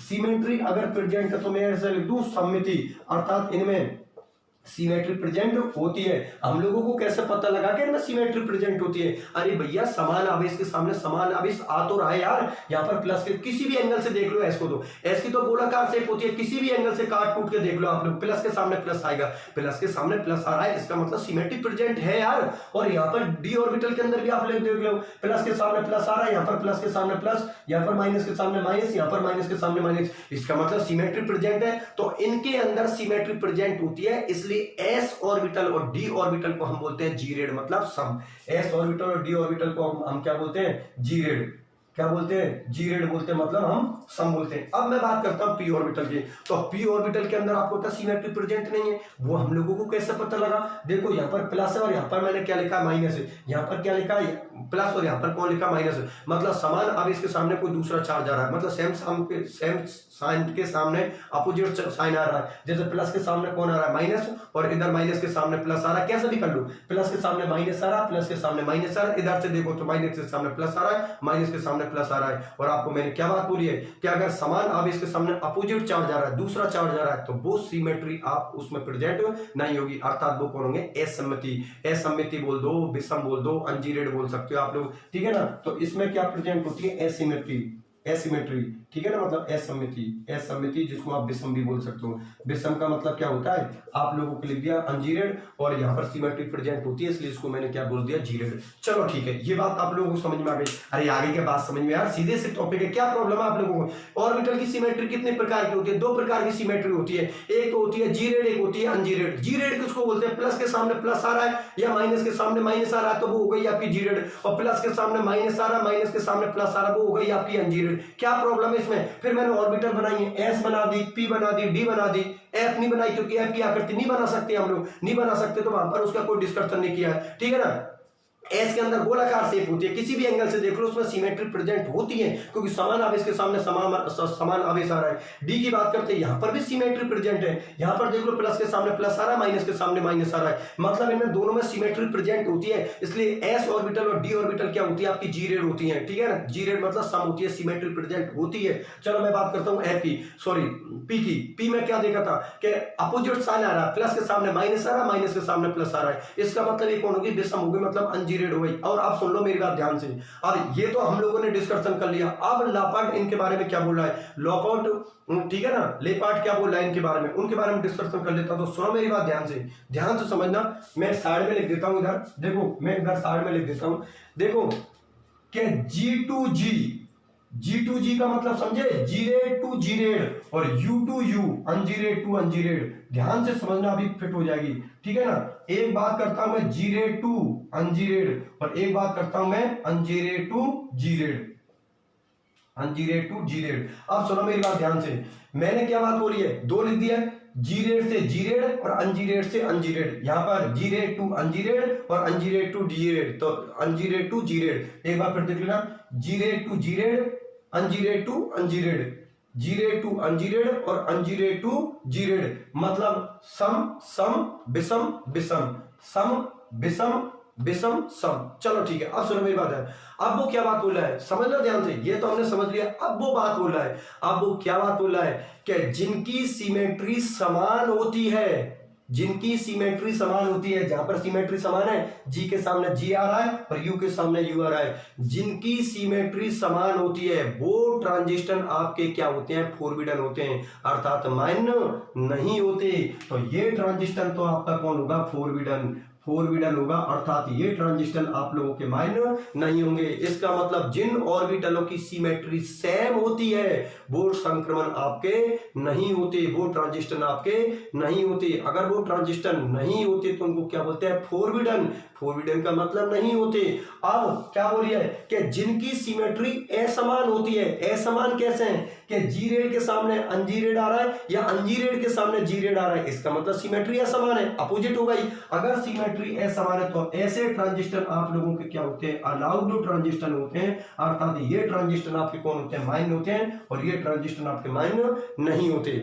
मतलब जो मान्य होते हैं उनको अलाउड बोल रहे हैं, और जो अमान्य होते हैं, वर्जित होते हैं, उनको मैं क्या बोल रहा हूं? फोरबिडन। एक बार फिर सुन लेना भैया, ऑर्बिटल मैंने आप लोगों को समझा दी कि जी रेड किसको बोलते हैं, जी रेड किसको बोलते हैं। उसके बाद में लापोर्ट ने क्या बात बोली थी कि जिन ऑर्बिटलों की सिमेट्री समान होती है वो कौन होते हैं? आपके फोरबिडन। और जिनकी सिमेट्री असमान होती है वो कौन होते हैं? आपके अलाउड होते हैं। सिमेट्री असमान कैसे हैं?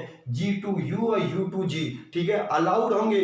और यहां पर ये p ऑर्बिटल भी आपकी अलाउड होगी। पहले तो ये बात बताओ, ये बात आप लोगों को समझ में आई या नहीं आई? कोई तकलीफ किसी स्टूडेंट को नहीं है ना भैया? और एक चीज और बता देता हूं, सुनो मेरी बात ध्यान से यार, मुझे एक बात बताओ, समझना ध्यान से, देखो कॉमन सेंस के रूल से बताता हूं इसको। जी से जी में जा रहे हो, अरे भाई जी के बाद यू तो आएगी, पहले जी के बाद यू आता है, तो जी से जी में जा रहे हो और यू से यू में जा रहे हो, डिफरेंस कितने का आ रहा है? 0 का। इसका मतलब 0 का डिफरेंस आ रहा है, तो वो ट्रांजिशन आपके मान्य नहीं होंगे, क्योंकि लेपार्ड सिलेक्शन रूल था डेल्टा एल बराबर प्लस माइनस 1। तो यहां पर जो गैप आ रहा है वो कितने का आ रहा है? 0 का। जबकि बेटा यहां पर गैप 0 का नहीं आ रहा है, कितने का डिफरेंस आ रहा है? 1 का।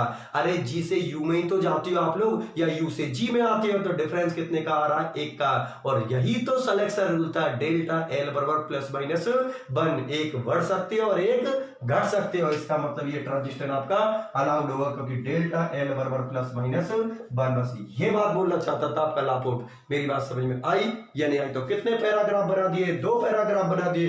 एक तो ऑर्बिटल की सिमेट्री के रेस्पेक्ट में सब कुछ बोल दिया, और एक बार मैंने ऑर्बिटल्स के रेस्पेक्ट में बोल दिया कि एस का पी में हो सकता है, पी का डी में हो सकता है, और डी का एफ में हो सकता है, क्योंकि डेल्टा एल बराबर कितना आ रहा है? Plus minus 1। लेकिन एस का एस में नहीं हो सकता, पी का पी में नहीं हो सकता, डी का डी में नहीं हो सकता, एफ का एफ में नहीं हो सकता, क्योंकि गैप कितने का आ रहा है? 0 का। एस का डी में नहीं हो सकता और पी का एफ में नहीं हो सकता, क्योंकि डिफरेंस कितने का आ रहा है? 2 का। जबकि सिलेक्शन रूल क्या दिए गए था? डेल्टा एल बराबर प्लस माइनस 1। ठीक है, तो ये तो उस पैराग्राफ की बात की। इस पैराग्राफ में हम लोगों ने क्या बात की? सिमेट्री की बात की। कितने टाइप की होती है? जो 2, जी रेड और अनजी रेड। जी रेड प्लस के सामने प्लस, माइनस के सामने माइनस। अनजी रेड प्लस के सामने माइनस और माइनस के सामने प्लस। ऑर्बिटल शो कर दी, ऑर्बिटल हम आपको बता दिए, इनमें सिमेट्री प्रेजेंट होती है, इसलिए जी रेड होती है। इसमें सिमेट्री प्रेजेंट नहीं होती, इसलिए क्या होती है? अनजी रेड। फिर उसने रूल में क्या बात बोली थी? उसने रूल में ये बोली थी कि जिनकी सिमेट्री समान होती है वो तो क्या होते हैं? फोरबिडन। जिनकी सिमेट्री समान होती है वो तो क्या होते हैं? फोरबिडन। और जिनकी सिमेट्री असमान होती है उनको हम क्या बोलते हैं? अलाउड बोलते हैं। उनको हम क्या बोलते हैं? अलाउड। G2U और U2G, ये ट्रांजिशन आप लोगों को क्या होगा? अलाउड। अब सुनो मेरी बात, इतने शानदार शानदार कॉन्सेप्ट निकल आएंगे कि यहां तक तो हम लोगों के बात समझ में आ गई, क्योंकि हमारे पैराग्राफ कितने बन चुके हैं? 2। अब तीसरे पैराग्राफ में हम बात करते हैं। 1-2 एग्जांपल ले लेता हूं। एक बात बताओ मुझे यार, आप लोगों के नोट्सों में भी एग्जांपल ले रखा, मैं साइड में ले देता हूं, साइड में ले देता हूं। देखो सुनो मेरी बात, मैं 2 एग्जांपल ले लेता हूं, साइड में अभी लोगों को क्लियर हो जाएगी। यार मुझे एक बात बताओ ध्यान से कि ये कौन है? 12 ऑर्बिटल। और मैं ये बोल दूं क्या इसका ट्रांजिशन 2s में हो सकता है? नहीं, ये ट्रांजिशन नहीं होगा, क्योंकि आप लोगों को इससे कोई मतलब नहीं है। मैं फिर बोल रहा हूं, सिलेक्शन रूल किसके बारे में बोला था? ऑर्बिटल्स के बारे में। आपको ये नंबर लिखे हुए हैं 1 2, इनसे कोई मतलब नहीं है, आप तो डायरेक्ट ऑर्बिटल्स को चेक करना। तो इधर भी एस ऑर्बिटल है और इधर भी एस ऑर्बिटल है। मैंने क्या बोली कि एस का एस में तो होता ही नहीं ट्रांजिशन, इसका मतलब 1s का 2s में नहीं हो सकता। क्योंकि देखो मैं फिर बोल रहा हूं, इससे कोई मतलब नहीं है आपको। ये जो संख्या लिखी है ना, ये किसको? मुख्य क्वांटम प्रिंसिपल क्वांटम नंबर को शो कर रही है। इससे कोई मतलब नहीं है आपको, इससे कोई मतलब नहीं है, क्योंकि जो ऑर्बिटल सिलेक्शन रूल दिया था आपको किसके लिए दिया गया था, ऑर्बिटल्स के लिए दिया गया था, इसलिए आप तो सिर्फ इसको पकड़ना। तो एक बात बताओ, अभी मैंने क्या बात बोली है कि एस का एस में आप लोगों का ट्रांजिशन नहीं होगा, इसका मतलब 1s का 2s में ट्रांजिशन नहीं होगा। लेकिन ऐसा बोल दूं यार, क्या 1s का 2p के अंदर ट्रांजिशन हो सकता? अरे भाई बिल्कुल होगा, बहुत बढ़िया तरीका से होगा।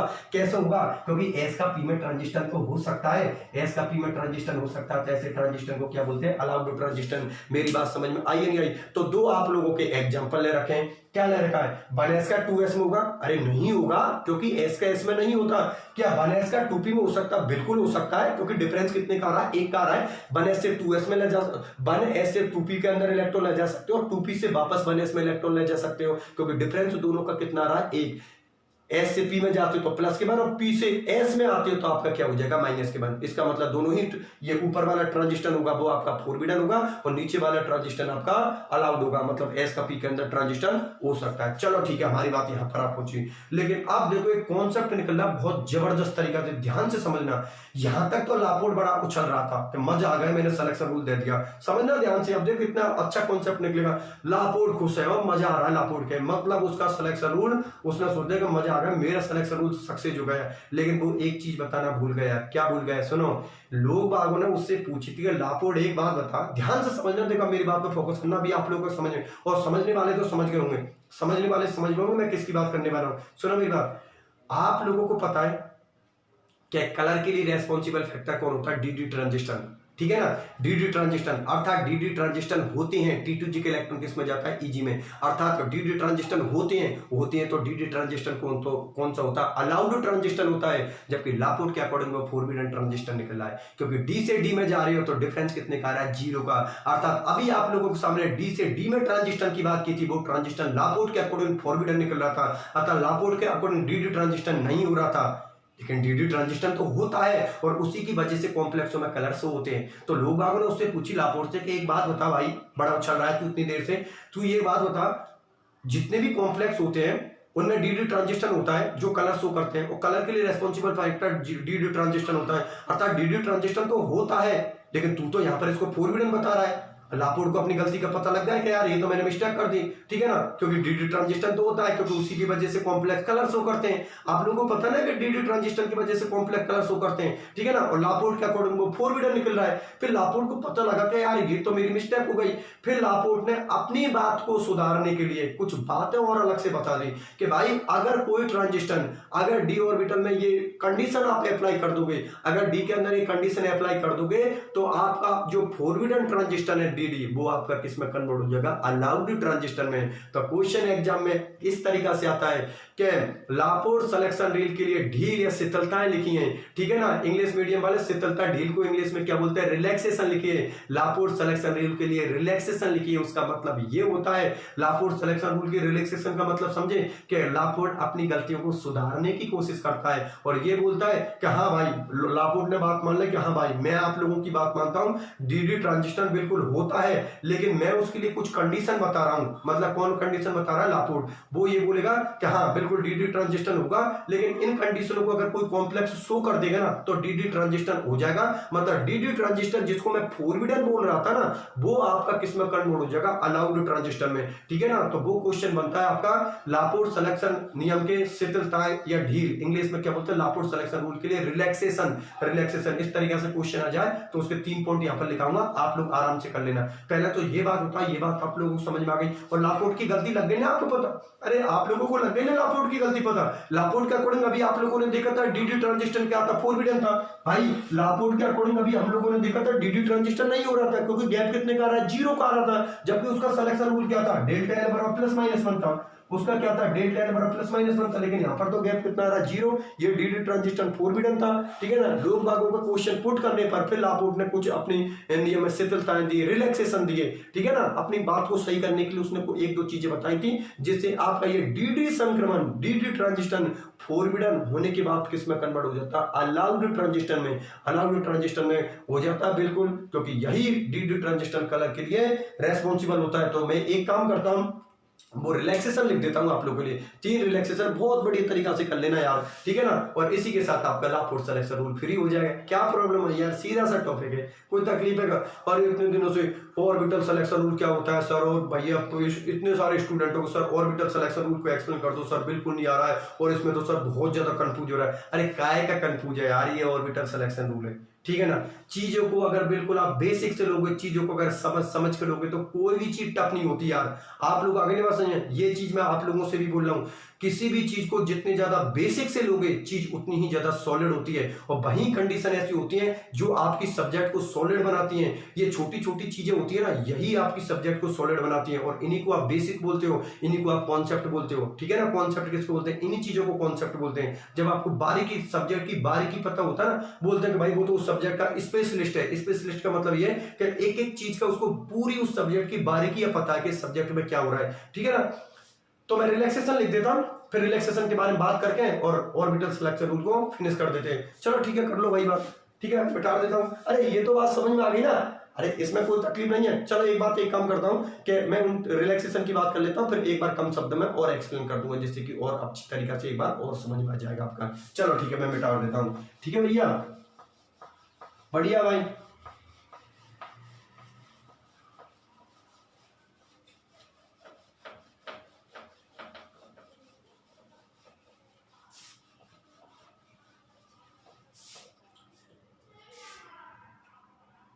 चलो लिख देता हूं, तो देखो सुनो मेरी बात, मैं लिख देता हूं यहां पर हेडिंग आप लोगों की, ले पाठ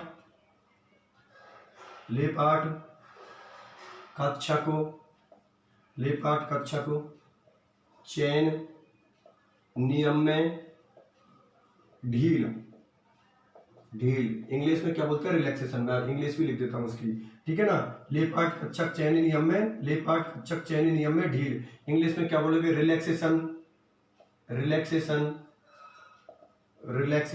इन Laporte orbital selection rule, Laporte orbital selection rule. चलो अब इसको ध्यान से समझो आप लोग, ठीक है ना। इसको बिल्कुल आप लोग बहुत ही ज्यादा ध्यान से समझो आप लोग। देखो सुनो मेरी बात ध्यान से, मैंने किसके बारे में बात की है कि आप लोगों का जो डीडी ट्रांजिस्टर है वो लापोर्ट के अकॉर्डिंग क्या था? फोरबिडन था। लापोर्ट के अकॉर्डिंग क्या था? फोरबिडन था, ठीक है ना। तो उसके बारे में कुछ बातें बोल रहा है वो, जिसकी वजह से वो फोरबिडन ट्रांजिस्टर किस में कन्वर्ट हो जाएगा? अलाउड ट्रांजिस्टर में। और कॉम्प्लेक्स क्या शो करने लग जाते हैं? उस ट्रांजिस्टर की वजह से कलर शो करने लग जाते हैं। चलो ठीक है, बहुत अच्छी बात है, करते हैं डिस्कशन। तो एग्जाम में इस नाम से अगर क्वेश्चन आ जाए तो आप लोग ये पॉइंटों को लिख देना जिनको अभी मैं समझा रहा हूं आप लोगों के लिए। लेपार्ट कक्षक चयन नियम में ढील, रिलैक्सेशन इन लापोर्ट ऑर्बिटल सिलेक्शन रूल। अब उसने क्या बात बोली थी, मैं 3 पॉइंटों के अंदर इसको एक्सप्लेन कर देता हूं। Point number first, point number 2 और पॉइंट नंबर 3। ध्यान से समझो, पॉइंट नंबर 1 की बात करते हैं, ठीक। अब सुनो मेरी बात ध्यान से। पॉइंट नंबर 1 में वो क्या बात बोला है? उसने ये बात बोली कि जो ऑक्टाहेड्रल कॉम्प्लेक्स होते हैं, ध्यान से समझना भी फिट हो जाएगी दिमाग में। जो ऑक्टाहेड्रल कॉम्प्लेक्स होते हैं ना, मतलब जो अष्टफलकीय संकुल होते हैं, उनका जो सिमेट्रिक केंद्र होता है, सममिति केंद्र होता है, वो क्या हो जाता है? डिस्टर्ब हो जाता है, विचलित हो जाता है। अगर वो डिस्टर्ब हो जाता है, विचलित हो जाता है, तो आपका जो फोरबिडन ट्रांजिस्टर है किस में कन्वर्ट हो जाता है? अलाउड ट्रांजिस्टर में। आप लोग बेटा एक चीज ध्यान में रख लेना, लापोर्ट ने सिमेट्री को एक्सप्लेन नहीं किया था, किसको किया था? एसिमेट्री को। एसिमेट्री के बारे में ही तो बोली थी कि अगर ये कंडीशन फॉलो हो रही है, जिनके अंदर सिमेट्री प्रेजेंट होगी वो तो फोरबिडन होंगे, और जिसमें एसिमेट्री प्रेजेंट होगी वो अलाउड होंगे। अरे यही तो बात बताई थी लापोर्ट में। अभी मैं क्या बात बोल रहा था? लापोर्ट ने क्या बात बोली थी कि जिनकी सिमेट्री सेम होती है वो तो क्या होते हैं? फोरबिडन, और जिनकी सिमेट्री असमान होती है वो कौन होते हैं? आप लोगों के अलाउड। इसका मतलब आप लोगों को समझ में आई कि लापोर्ट ने मेन फोकस किसको किया था? असममिति को, अनसिमेट्री को किया था, ठीक है ना। तो उसने क्या बात बोली थी पहले पॉइंट में कि जो आपके अष्टफलकीय संकुल होते हैं, ऑक्टाहेड्रल कॉम्प्लेक्स होते हैं, उनका सममिति केंद्र, सिमेट्रिक जो सेंटर होता है, वो क्या हो जाता है? वाइब्रेशन हो जाती है, उसमें वाइब्रेशन होते हैं, कंपन होते हैं, जिसकी वजह से वो डिस्टर्ब हो जाता है, अपनी जगह से विचलित हो जाता है, डिस्टर्ब हो जाता है। और अगर अपनी जगह से विचलित हो गया, डिस्टर्ब हो गया, तो जो आपका फोरबिडन ट्रांजिस्टर है वो किसमें कन्वर्ट हो जाएगा? अलाउड ट्रांजिस्टर में। मेरी बात समझ में आई या नहीं आई? क्या इसकी आउटलाइन ध्यान में रख लेना, वाइब्रेशन। बाकी का आप नोट्स देख लेना क्या लेकर रखा है। क्या बोली है मैंने कि जो आपका अष्टफलकीय संकुल होता है ना, उसका जो सममिति केंद्र होता है, सिमेट्रिक सेंटर होता है, वो कंपन होने की वजह से कंपन या वाइब्रेशन होने की वजह से डिस्टर्ब हो जाता है, और डिस्टर्ब हो जाता है तो आपका फोरबिडन ट्रांजिस्टर किस में कन्वर्ट हो जाता है, अलाउड ट्रांजिस्टर में। ठीक है ना, मतलब डीडी ट्रांजिस्टर फोरबिडन से किस में कन्वर्ट हो जाता है, अलाउड ट्रांजिस्टर में। ये हो जाता है उसका पहला पॉइंट। और आउटलाइन क्या ध्यान रखो, वाइब्रेशन, वाइब्रेशन से पूरी स्टोरी क्लियर हो जानी चाहिए कि हाँ सर ने ये चीजें बोली थी। ठीक है ना, लापोर्ट ने कर दिया पहला पॉइंट एक्सप्लेन, क्या बोली कि सममिति केंद्र सिमेट्रिक सेंटर विचलित हो जाता है, डिस्टर्ब हो जाता है, किसकी वजह से, वाइब्रेशन की वजह से, जिससे आपका जो फोरबिडन ट्रांजिस्टर है वो किसमें कन्वर्ट हो जाता है, अलाउड ट्रांजिस्टर में। चलो ठीक है, बहुत अच्छी बात है, पहला पॉइंट हो गया। दूसरे पॉइंट के अंदर वो क्या बात बोला है, देखो समझना ध्यान से। दूसरे पॉइंट में आपको पता है केमिस्ट्री किसकी चल रही है, मेटल और लिगेंड की। तो उसने क्या बात बोली थी कि भाई मेटल और जो लिगेंड होती है ना, उनमें आपको पता है लिगेंड की कौन सी ऑर्बिटल भाग लेती है, भरी हुई ऑर्बिटल भाग लेती है, और मेटल की कौन सी ऑर्बिटल भाग लेती है, खाली। और आपको पता है जब भरी ऑर्बिटल और खाली ऑर्बिटल एक दूसरे के पास में आती हैं तो आपस में क्या करती हैं, ओवरलैपिंग करती हैं, मतलब अतिव्यापन करती हैं। ठीक है, और आप जानते हो अतिव्यापन से, ओवरलैपिंग से कौन से बंध का निर्माण होता है, सहसंयोजक बंध का, मतलब कोवेलेंट बॉन्ड का। ठीक है ना, तो उसने ये बात बोली थी कि जब मेटल और लिगेंडों के बीच में ओवरलैपिंग होती है, जिनमें लिगेंड की कौन सी ऑर्बिटल पार्टिसिपेट होती है, कौन सी ऑर्बिटल भाग लेती है भरी, और मेटल की कौन सी कक्षा भाग लेती है खाली। आप लोग खूब जानते हो अच्छी तरीके से मेटल और लिगेंड के बीच में जो पहला बॉन्ड का फॉर्मेशन होता है जिसको आप कोऑर्डिनेशन बॉन्ड बोलते हो। ठीक है ना, उनमें लिगेंड की भरी कक्षक भाग लेती है और मेटल की खाली कक्षक भाग लेती है। और आपको ऑर्बिटल के बारे में ये रूल दिया था। ठीक है ना, तो यहां पर इनके बीच में क्या होगी, ओवरलैपिंग। और ओवरलैपिंग होने की वजह से जो आपका फोरबिडन ट्रांजिस्टर है वो किसमें कन्वर्ट हो जाएगा, अलाउड ट्रांजिस्टर में। अर्थात मेटल और लिगेंड के बीच में जो ये ओवरलैपिंग होती है ना, मेटल और लिगेंड के बीच में ये ओवरलैपिंग हो रही है, ये ओवरलैपिंग उस फोरबिडन ट्रांजिस्टर को किसमें कन्वर्ट कर देगा, अलाउड ट्रांजिस्टर में। पहले तो ये बात होता है, ये बात आप लोगों को समझ में आई या नहीं आई, कोई तकलीफ किसी को। दूसरे पॉइंट में किसको ध्यान में रख लेना, ओवरलैपिंग को। किसके बीच में, मेटल और लिगेंडों के बीच में। मेटल और लिगेंड के बीच में ओवरलैपिंग होने की वजह से आपका फोरबिडन ट्रांजिस्टर किसमें कन्वर्ट हो जाता है, अलाउड ट्रांजिस्टर में। और ये हो जाता है आपका दूसरा पॉइंट। तीसरा पॉइंट उसने क्या बात बोली थी, ठीक है ना, तीसरा पॉइंट उसने बोला था, ठीक है, ये बात आप लोगों को अच्छी तरीके से समझ में आ गई। अब जो तीसरा पॉइंट उसने किसके रेस्पेक्ट, तीसरे पॉइंट के बारे में उसने ये बात बोली थी कि कुछ लिगेंड ऐसे होते हैं, ध्यान से समझना, कुछ लिगेंड ऐसे होते हैं जिनकी स्ट्रक्चर के अंदर सिमेट्री नहीं पाई जाती। मतलब वो कौन होते हैं, असममिति होती है, उनमें अनसिमेट्री होती है। और आपको पता है अनसिमेट्री होने की वजह से जो आपका फोरबिडन ट्रांजिस्टर है वो किसमें कन्वर्ट हो जाता है, अलाउड ट्रांजिस्टर में। पहले तो ये बात बताओ, ये बात आप लोगों को समझ में आ गई। तीसरे पॉइंट में क्या बात बोली कि कुछ लिगेंड ऐसे होते हैं जिनकी जो संरचना होती है, कुछ लिगेंड ऐसे होते हैं जिनकी स्ट्रक्चर होती है उसमें क्या पाई जाती है, असममिति पाई जाती है, अनसिमेट्री पाई जाती है। और आप लोगों को पता अगर अनसिमेट्री पाई जाती है तो कॉमन सी बात है वो आपका फोरबिडन ट्रांजिस्टर किसमें कन्वर्ट हो जाएगा, अलाउड ट्रांजिस्टर में। तो इस तरीका से लापोर्ट सिलेक्शन रूल में कितने रिलैक्सेशन लिखाए मैंने, 3 रिलैक्सेशन की बात की है। कितने रिलैक्सेशन की बात की है, 3 रिलैक्सेशन। पहला रिलैक्सेशन आपको आ गया, वाइब्रेशन ध्यान में रख लेना, दूसरा ओवरलैपिंग ध्यान में रख लेना, और तीसरा आप लोग कुछ लिगेंडों की स्ट्रक्चर इस तरीके से होती है जिनमें असममिति पाई जाती है, अनसिमेट्री पाई जाती है। और अगर अनसिमेट्री एसिमेट्री पाई जाती है या असममिति पाई जाती है तो आपका फोरबिडन ट्रांजिस्टर किसमें कन्वर्ट हो जाता है, अलाउड ट्रांजिस्टर में। आते हम लोग कह सकते हैं कि डीडी ट्रांजिस्टर अलाउड ट्रांजिस्टर होता है, जिसकी वजह से कॉम्प्लेक्स क्या शो करते हैं, कलर शो करते हैं। ठीक है ना, इसलिए आपका जो डीडी ट्रांजिस्टर होता है वो क्या होता है, आपका अलाउड ट्रांजिस्टर होता है। डीडी ट्रांजिस्टर होता है वो क्या होता है, आपका अलाउड ट्रांजिस्टर होता है। क्या होता है आप लोगों का, अलाउड ट्रांजिस्टर, जिसकी वजह से कॉम्प्लेक्स क्या शो करते हैं, कलर शो करते हैं। पहले तो ये बात बताओ, ये बात आप लोगों को समझ में आई या नहीं आई। ये था आपका orbital selection rule, Laporte selection rule. एक बार फिर इसको कम शब्दों में बता देता हूं, पूरे को कम शब्दों में, ठीक है ना, पूरे कम शब्दों में बता देंगे। अगला लेक्चर होगा वो होगा चक्रन चयन नियम, स्पिन सिलेक्शन रूल, उसमें अगले लेक्चर में बात करेंगे। पहले मैं ऑर्बिटल सिलेक्शन रूल को एक बार फिर बता देता हूं। देखो ये दोनों सिलेक्शन रूल किसके रेस्पेक्ट में दी गए थे, डीडी ऑर्बिटल के रेस्पेक्ट में दिए गए थे, ठीक है ना, डीडी संक्रमण के रेस्पेक्ट में दिए गए थे, ठीक है ना। तो आपका जो 2 रूल दिए थे, एक तो कौन था, ऑर्बिटल सिलेक्शन रूल जिसको लेपार्ड सिलेक्शन रूल बोलते हो, और एक है आपका स्पिन सिलेक्शन रूल। तो मैंने स्पिन सिलेक्शन के रूल के बारे में तो बोल दी कि इसका डिस्कशन अगले लेक्चर में बात करेंगे। तो ऑर्बिटल सिलेक्शन रूल के बारे में हमने क्या बात बोली थी कि ऑर्बिटल सिलेक्शन रूल था वो क्या था आप लोगों का, डेल्टा एल बराबर +-1। ऑर्बिटल सिलेक्शन रूल था वो क्या था आप लोगों का, डेल्टा एल बराबर +-1। मतलब ऑर्बिटल्स के बीच में एक का क्या आना चाहिए, डिफरेंस आना चाहिए। जैसे एस का पी में हो सकता है, पी का डी में हो सकता है, डी का एफ में हो सकता है, और वापस आ सकते हो, पी से एस में आ सकते हो, डी से पी में आ सकते हो, और एफ से डी में आ सकते हो। ये ट्रांजिस्टर आपके कौन होते हैं, अलाउड। लेकिन आपका S S S transition, PP transition, D D transition, F F transition, S का डी के अंदर और पी का एफ के अंदर, ये ट्रांजिस्टन आप लोगों को क्या होते हैं फोरबिडन, क्योंकि इसमें डिफरेंस होता है वो डेल्टा एल बराबर प्लस माइनस से नहीं आता है, उससे कम आता है या उससे ज्यादा आता है, इसलिए ये ट्रांजिस्टन आप लोगों को क्या होते हैं फोरबिडन अर्थात नहीं होते हैं। ठीक है, उसके बाद में उसने सममिति की बात की थी कि ऑर्बिटल के अंदर सिमेट्री कितने प्रकार की होती है, दो, एक होती है जी रेड, एक होती है अनजीरेड। जी रेड उसको बोला था कि समान आवेश के सामने समान आवेश के सामने समान आवेश आराभूत होगा जी रेड, और समान के सामने असमान आराभूत कौन होगा, अनजीरेड। ठीक है ना, फिर उसने क्या बात बोली थी, जिसको समान को मैंने क्या बोला है जी रेड और असमान को मैंने क्या बोला अनजीरेड। ठीक है ना, फिर उसने क्या बात बोली थी कि बे ऑर्बिटल जिनकी सिमेट्री समान होती है वो तो फोरबिडन होते हैं, और जिनकी सिमेट्री असमान होती है वो आप लोगों के क्या होते हैं अलाउड। इससे जी से जी में और यू से यू में जो ट्रांजिस्टर करवाया था वो ट्रांजिस्टर मैंने फोरबिडन बोला था। ठीक है ना, और यू से जी में, जी से यू में ट्रांजिस्टर बोला था वो ट्रांजिस्टर आप लोगों को क्या होता अलाउड, क्योंकि यहाँ पर आपकी जो सिमेट्री थी वो क्या थी असमान। अरे भाई जी के सामने यू आ रहा है, यू के सामने जी आ रहा है, इसका मतलब असमान तो अनसिमेट्री तो हुई, तभी तो वो अलाउड हो गया आपका।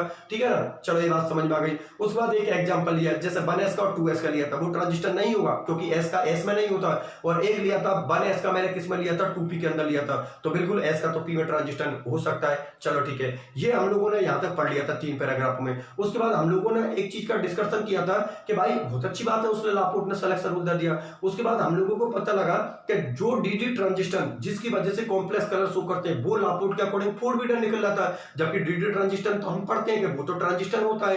ठीक है ना, तो जब लापोर्ट को इस चीज का पता लगा कि यार मेरा रूल गलत हो रहा है, तो उसने अपने रूल को सही करने के लिए कुछ उसमें रिलैक्सेशन दे दिए, डील दे दी कि भाई अगर ये इस चीज को फॉलो कर देगा तो ये आपका जो फोरबिडन ट्रांजिस्टर है किसमें कन्वर्ट हो जाएगा अलाउड ट्रांजिस्टर में। तो हम लोगों के लिए एग्जाम में किस नाम से क्वेश्चन आता है, लापोर्ट कच्चक चैन नियम में ढील लिखिए, या लापोर्ट कच्चक चैन नियम में शिथिलता लिखिए, या रिलैक्सेशन लिखिए। तो उसको मैंने 3 पॉइंटों में एक्सप्लेन किया था। पहला पॉइंट क्या बोला था मैंने कि भाई ढील में उसने ये बोली थी कि किसी भी ऑक्टाहेड्रल कॉम्प्लेक्स होते हैं, अष्टफल के संकुल होते हैं, उनका सममिति केंद्र अगर डिस्टर्ब हो जाए अपनी जगह से वाइब्रेशन की वजह से अगर उनका सेंटर पॉइंट डिस्टर्ब हो जाए तो आपका फोरबिडन ट्रांजिस्टर किस में कन्वर्ट हो जाएगा अलाउड ट्रांजिस्टर में। फिर दूसरे पॉइंट में उसने क्या बोली थी कि मेटल और लिगेंड के बीच में जब ओवरलैपिंग होती है तो ओवरलैपिंग होने की वजह से वो फोरबिडन ट्रांजिस्टर किस में कन्वर्ट हो जाता है आपका अलाउड ट्रांजिस्टर में। तीसरे पॉइंट में उसने क्या बात बोली थी कि कुछ लिगेंड ऐसे होते हैं जिनकी स्ट्रक्चर में असममिति पाई जाती है, मतलब अनसिमेट्री पाई जाती है, और अगर अनसिमेट्री पाई जाती है तो कॉमन सी बात है वो आपका फोरबिडन ट्रांजिस्टर किस में कन्वर्ट हो जाता है अलाउड ट्रांजिस्टर में।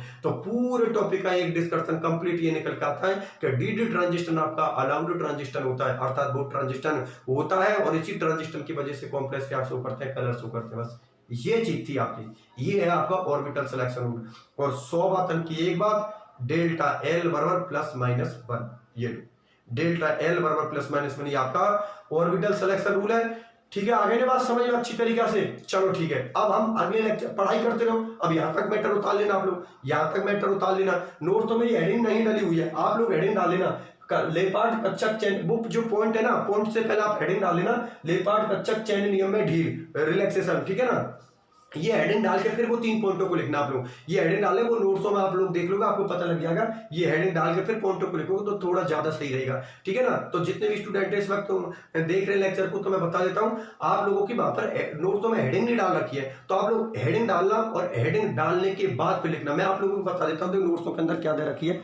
ठीक है ना, मैं आप लोगों के लिए बता देता हूँ। देखो नोट्सों के अंदर आप लोगों की क्या दे रखी है, देखो अतः लापोर्ट ने अपने चयन नियम कुछ ढील या शिथिलता दी जो कि निम्न है। ठीक है ना, निम्न है। अब यहां पर है, अब हेडिंग डालनी है जो कि निम्न है, फिर हेडिंग डालना आप लोग। लेपार्ड कच्चक चयन नियम में ढील, फिर लिखना अष्टफल के संकुलों में डी संक्रमण वर्जित होते हुए भी होता है, जिससे हम निम्न बिंदुओं में समझ सकते हैं। फिर ये सारी चीजें लिख देना। ठीक है ना, आगे बात आप लोगों को समझ में। ठीक है ना, मैं फिर बता देता हूं हेडिंग कहां से डाली। आप जब नोट्सों में देखोगे तो अतः लापार्ट ने अपने चयन नियम में कुछ ढील या शिथिलता जी जो कि निम्न है, ये नोट्सों में पॉइंट है। फिर हेडिंग डालना आप लोग, फिर इस हेडिंग को डाल देना और फिर वो पूरा मैटर नीचे का लिख देना। ठीक है ना, उस हेडिंग को जो कि निम्न है, फिर हेडिंग डाल के फिर पूरा सीक्वेंस है, पूरी चीजों को लिख देना आप लोग। ठीक है, आगे नहीं बात समझे, पूरी चीजों को आप सीक्वेंस में लिख देना, कोई प्रॉब्लम वाली बात नहीं है। ठीक है ना, तो इस तरीका से करने हिंदी और इंग्लिश मीडियम वाले स्टूडेंट, और जितना मेरा लेक्चर पहुंचना उतना ही करना। मैं फिर बोल रहा हूँ बेटा, एक बार फिर सुन लो। बहुत से इतने उलायती विस्मित होते हैं कि नोट्स दिए और उतार दिए पूरे, अरे फिर क्या मतलब निकला यार।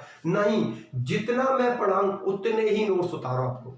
आप ये समझ में आ गया। अब इसको उतार के देखो बेटा, एक एक चीज का पता लग जाएगा कि क्या तो हम सही लिख रहे हैं, क्या गलत लिख रहे हैं। अगर नोट तो में कुछ 21-20 की मिस्टेक भी हुई तो तुरंत पहचान जाओगे इसमें ये चीज मिस्टेक है। आगे नहीं मेरी बात समझ में? इसलिए बोल रहा हूं कि नोट्स उतने ही उतारो जितनी आपकी क्लास लगी है, ठीक है ना। फालतू आगे के नोट्स मत उतारो, क्योंकि आगे के बारे में तो आपको कुछ पता नहीं है। जैसे मैंने स्पिन सिलेक्शन रूल अभी नहीं पढ़ा है, तो आप क्या जानते हो स्पिन सिलेक्शन रूल क्या होता है, ठीक है ना। स्पिन सिलेक्शन रूल क्या होता है आपको क्या पता, फिर उसको उतार रहे हो। इसलिए जितना मैं पढ़ा दूं उतना ही उतारो आप लोग, ठीक है ना। जितना मैं पढ़ा दूं उतना ही उतारना आप लोगों को, ठीक है। मिलते हैं अगले लेक्चर में। कौन से लेक्चर में? तीसरे नंबर के लेक्चर में मिलते हैं, ठीक है। अपना ख्याल रखना।